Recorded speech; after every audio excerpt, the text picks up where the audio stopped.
Mr. Donald J. Trump. It's probably the most draining electoral campaign in the world for candidates who have to almost physically visit every city in the 50 states in a bid to convince voters to vote for them. Hello, Arizona! But unlike in most democracies like Kenya, in the United States, the more than 140 million voters do not directly elect their president. God bless the USA! The wishes of the 50 semi-autonomous states are represented at the ballot by 538 Electoral College participants, but just half of them, 270, are needed to win the race. Each of the 50 US states plus the District of Columbia have different numbers of electors based on their population in the most recent census. The state of California to the west of the country is the largest, controlling 55 electoral votes. The smallest, like Montana, has just 3 electoral votes.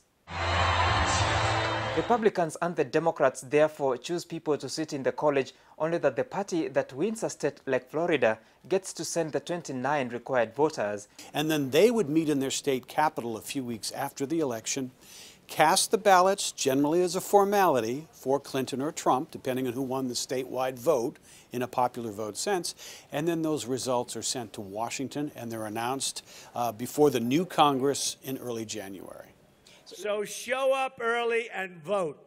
In the last days of this year's race for the White House, the two candidates, Donald Trump and Hillary Clinton, have been staging their campaigns in the so-called swing states, these being regions that are not solidly aligned to either party, the most hotly contested being Florida, North Carolina, New Hampshire, Pennsylvania, among others. The aim being to be the first to hit 270, which is half of the 538 Electoral College votes.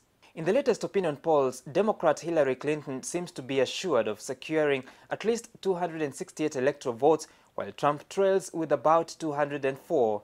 66 electoral votes are still out there in the hotly contested states, with the potential of swinging the election to either side. To imagine that this house is the center of the fierce battle in the battleground states sounds unconvincing for its silence. However, the candidates have their arithmetic in check to ensure that their path to the White House remains in check and also tilts to their favor. Sam Gituku, Citizen TV, at the White House, Washington, D.C.